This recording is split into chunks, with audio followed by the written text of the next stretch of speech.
குரல் பதிவு ஒன்று வெளியே வந்தது 2 நாளைக்கு முன்னாடி. அந்த குரல் பதிவுல தான் எவ்வளவு கீழ்த்தரமான ஒரு அரசியல்வாதி என்பதை ராஜா வெளிப்படுத்தி இருக்கிறார். மக்கள் பணத்தை 1,76,000 கோடியை கொள்ளையடிச்சது அப்படிங்கிறது குற்றச்சாட்டு. அந்த கொள்ளையடிச்ச பணத்துல ஒரு பெரும்பகுதி கலைஞர் டிவிக்கு, கருணாநிதி குடும்பத்துக்கு, ஸ்டாலினுக்கு போச்சு அப்படிங்கிறது பெரிய குற்றச்சாட்டு. கருணாநிதிக்கு பிறகு இந்த கட்சியை என்ற கண்ட்ரோல் எடுக்க முடியாது. இப்படி எல்லாம் பேசிக் கொண்டிருக்கிற ஒரு அருவருக்கத்தக்க ஒரு பிளாக்மெயிலர் அரசியல்வாதி, மக்களால் புறக்கணிக்கப்பட்ட ஒரு மனிதர், மக்கள் அவரை ஏற்றுக்கொள்ளவில்லை. அவர் மரணிக்கிற தருவாயில் மக்கள் அவரை ஏற்றுக்கொள்ளவில்லை. ஐயா ஸ்டாலின் அவர்கள் ஒரு மாநிலத்தினுடைய முதலமைச்சர். எங்க அப்பாவை பத்தி எப்படி பேசலாம்? எங்க அப்பாவை நான் சிறை வைத்திருந்தேனா? உங்க அப்பாவை நீ சிறை வைத்திருந்தாய் என்பதை உன்னுடைய அண்ணன் தானே சொல்லுகிறார். கருணாநிதி அவர்கள் பெயரை சொல்லி அனுதாபம் பெறுவதற்கு தமிழ்நாட்டில் சாத்தியமா? ஸ்டாலின் அவர்களே, எவ்வளவு அறிவிலித்தனமான வேலையை செய்து கொண்டிருக்கிறேன்னு பாருங்க. பெருந்தலைவர் காமராஜருங்கிறது கருணாநிதி மாதிரியா? அடுத்த 10 வருஷம் கழிச்சா கருணாநிதி யாருன்னு தெரியாது. இன்னும் 10 வருஷம் கழிச்சுன்னா தமிழ்நாடு கருணாநிதி எல்லாம் மறந்துட்டு போயிடும். வணக்கம். இந்த திமுகவை சேர்ந்த ஆண்டிப்பட்டி ராசா, ராசா அவர் பேசிய ஒரு குரல் பதிவு ஒன்று வெளியே வந்தது 2 நாளைக்கு முன்னாடி. அது தமிழ்நாடு முழுவதும் பெரிய அளவில் போய் சென்று சேர்ந்திருக்கிறது. அந்த குரல் பதிவில் தான் எவ்வளவு கீழ்த்தரமான ஒரு அரசியல்வாதி என்பதை ராஜா வெளிப்படுத்தி இருக்கிறார். மக்கள் பணத்தை 1,76,000 கோடியை கொள்ளையடிச்சது அப்படிங்கிறது குற்றச்சாட்டு. அந்த கொள்ளையடிச்ச பணத்துல ஒரு பெரும்பகுதி கலைஞர் டிவிக்கு, கருணாநிதி குடும்பத்துக்கு, ஸ்டாலினுக்கு போச்சு அப்படிங்கிறது பெரிய குற்றச்சாட்டு. இதையெல்லாம் செய்திருக்கிற இந்த ராஜா, அதனுடைய சூத்திரதாரியாக அறியப்பட்ட இந்த ராஜா, அது ஏதோ ஒரு பெரிய சாதனையை செய்துட்ட மாதிரி. எப்படி 200 கோடி அது பணம் கலைஞர் டிவிக்கு போச்சு, அதுக்கு மேல நான் சொல்ல மாட்டேன். நான் ஒரு பிடி வச்சிருக்கிறேன்.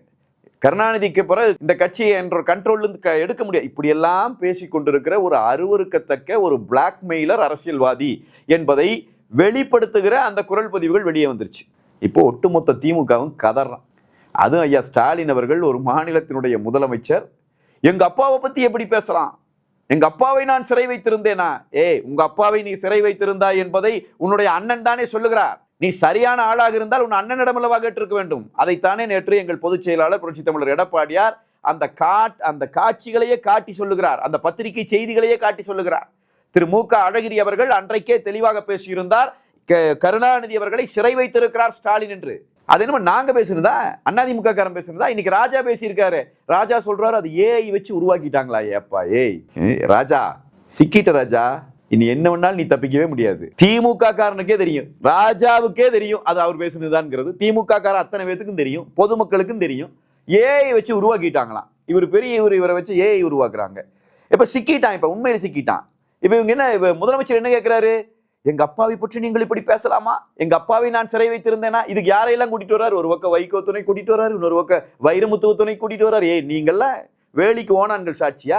ஏன் நீ அழகிரி கேட்கல? அழகிரி அவர்கள் சொன்னார்ல, அவர் சொன்ன போது ஏன் உண்மை வாய் திறந்து பேசல? இன்னைக்கு ராஜா பேசி இருக்கிற இந்த வாய்ஸ் வெளியே வந்திருக்குது. ராஜா பேசியது தவறுன்னு யாரும் பேச மாட்டேங்கிறீங்க. 2 நாள் அந்த வாய்ஸ் ரெக்கார்டு 2 நாள் ஆகி எங்கள் பொதுச் செயலாளர் புரட்சி தமிழர் எடப்பாடியார் அவர்கள் அதை பற்றி பேசி, ஸ்டாலின் அது குறித்து கதறி, எல்லாம் நடந்த பிறகு ராஜா போடுகிறார், இல்லை அது ஏஐலே உருவாக்கப்பட்டது. அப்ப 2 நாள் ராஜாவை பேச விடாமல் தடுத்து வச்சிருந்தது எது? திமுகவை எப்படி கைப்பற்றுவது என்பதற்கு ராஜாவும் கனிமொழியும் சூழ்ச்சி செய்தார்கள் என்பது வெளிப்படையான உண்மையாக இருக்கிற போது, அவர்கள் மீது பாய வேண்டிய ஸ்டாலின் எங்கள் மீது பாய்ந்து கொண்டிருக்கிறார். யாரோ ஸ்டாலினுக்கு தப்பா சொல்லி கொடுத்திருக்கிறார்கள், நீங்கள் இந்த நேரத்தில் கருணாநிதி சென்டிமெண்ட்டை எடுத்துருங்க. ஆஹா, என் தகப்பனை இப்படி பேசிட்டே. கருணாநிதி அவர்கள் பெயரை சொல்லி அனுதாபம் பெறுவதற்கு தமிழ்நாட்டில் சாத்தியமா? ஸ்டாலின் அவர்களே, எவ்வளவு அறிவிலித்தனமான வேலையை செய்து கொண்டிருக்கிறேன்னு பாருங்க. கருணாநிதி அவர்களுக்கு பீச்சில் கடற்கரையிலே அவர் உடலை புதைப்பதற்கு, அவர் அடக்கம் செய்வதற்கு இடம் கேட்டு எங்கள் பொதுச் செயலாளர் வாசல் தேடி வந்தாராம் ஸ்டாலின். ஆமா வந்தாரு, நாங்க அதைத்தான் சொல்லிட்டு இருக்கிறோம். கருணாநிதி அவர்கள் குடியிருப்ப மரியாதைக்குரிய கருணாநிதி அவர்களுடைய துணைவியார் குடியிருக்கிற கோபாலபுர வீடு எங்களுடைய தலைவர், புரட்சி தலைவர் எம்ஜிஆர் கொடுத்தது. அவர் வசித்த போதும் எங்கள் தலைவர்களினுடைய தயவிலே தான் வசித்தார். அவர் மறைந்த பிறகும் எங்கள் தலைவர்களினுடைய தயவை தேடித்தான் நீங்கள் எல்லாம் வந்தீர்கள். ஸ்டாலின் இன்றைக்கு அது ஒரு பெரிய விஷயமா பேசுறாரு. இங்க இருக்கிற பல பேர் அதை உடனே ஒன்றும் கிடையாது. கருணாநிதி அவர்கள் முதலமைச்சராக இருக்கிற போது மறையவில்லை. அவர் ஒரு முன்னாள் முதலமைச்சர், மக்களால் புறக்கணிக்கப்பட்ட ஒரு மனிதர். மக்கள் அவரை ஏற்றுக்கொள்ளவில்லை. அவர் மரணிக்கிற தருவாயில் மக்கள் அவரை ஏற்றுக்கொள்ளவில்லை. அப்ப நீங்க இன்னைக்கு சொல்றீங்க, எங்க தகப்பனுக்காக நாங்க கேட்டமே பிடிச்சுமேன்னு. இதே கேள்வியைத்தான் எங்கள் பொதுச் செயலாளர் இப்பொழுது கேட்கிறார். ஐயா பெருந்தலைவர் காமராஜர் அவர்கள் அவர் மரணித்த போது அவர் இயற்கை எய்திய போது அவருக்கு அவர் எவ்வளவு பெரிய லெகசி அது.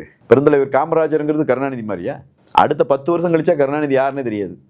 நான் சொல்லுகிறேன், இன்னும் 10 வருஷம் கழிச்சுன்னா தமிழ்நாடு கருணாநிதி எல்லாம் மறந்துட்டு போயிடும். ஆனா பெருந்தலைவர் காமராஜர் அவர்கள் இன்னும் 100 ஆண்டுகளுக்கு பிறகும் நினைக்கப்படுவார், தமிழர்களால், இந்தியர்களால் நினைக்கப்படுவார். அவ்வளவு உயரத்திலே நின்ற ஒரு மனிதர். அவருக்கு கடற்கரையிலே அவரை அடக்கம் செய்ய வேண்டும், அவருக்கு ஒரு நினைவகம் கட்ட வேண்டும் என்று கோரிக்கை வைக்கப்பட்ட போது இந்த கருணாநிதி அதை ஒத்துக்கொண்டாரா? கருணாநிதி அன்றைக்கு சொன்ன பதில் என்ன? முதலமைச்சராக இருக்கிற போது ஒருவர் மரணித்தால்தான் அவரை நாங்கள் கடற்கரையிலே அடக்கம் செய்ய முடியும்.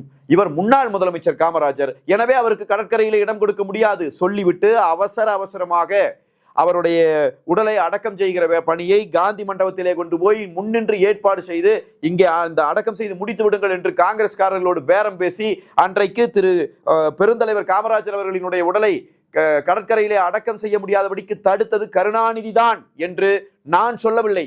அந்த காட்சிகளை எல்லாம் உடன் நின்று பார்த்த, அன்றைக்கு காமராஜர் அவர்களோடு நெருக்கமாக இருந்த, இன்றைக்கும் காங்கிரஸ் கட்சியில இருந்து பணியாற்றுகிற மதிப்பிற்கும் மரியாதைக்கும் உரிய திருச்சி வேலுச்சாமி அவர்கள் சொல்லிக் கொண்டிருக்கிறார். நல்லவர்கள் எல்லாம் அங்கே போய் கேள்வி கேளுங்கள்.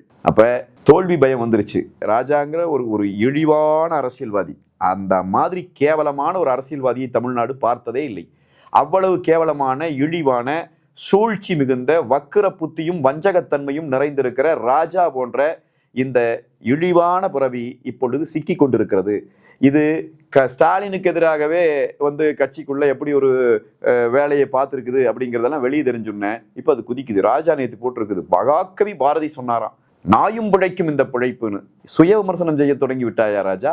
உங்களை மாதிரி ஆளுகளை மக்கள் பணத்தை திருடி விட்டு அதையும் ஒரு சாதனை போல் பேசி அதிலேயே ஒரு பெரிய தகுதி வந்து விட்டதாக நினைத்து சாதியால் மதத்தால் மக்களை கூறு போட்டு அதிலே கிடைக்கிற அதிகாரத்தை தின்று புசிக்கிற பேய்த்தனம் கொண்டிருக்கிறவர்களை பார்த்துத்தான் பாரதி சொன்னார், நாயும் பிழைக்கும் இந்த பிழைப்பென்று. சில நாய்கள் பிழைக்கிறதே, என்ன செய்ய ராஜா, இப்படியெல்லாம் பிழைக்கிறதே. எனவே நாம் மீண்டும் அழுத்தம் திருத்தமாக சொல்லுகிறோம், இந்த சூழ்ச்சிகரமான அரசியல் சதியை செய்து கொண்டிருக்கிற திமுக புறக்கணிக்கப்பட வேண்டும். இவர்கள் இன்றைக்கு வசமாக சிக்கி கொண்டிருக்கிறார்கள். எனவே எங்கள் பொதுச் செயலாளருக்கு இவர்கள் பாடம் எடுப்பதை நிறுத்திவிட்டு தன்னுடைய கட்சிக்குள்ளே இருக்கிற பிரச்சனையை தீர்த்து கொண்டால் நல்லது.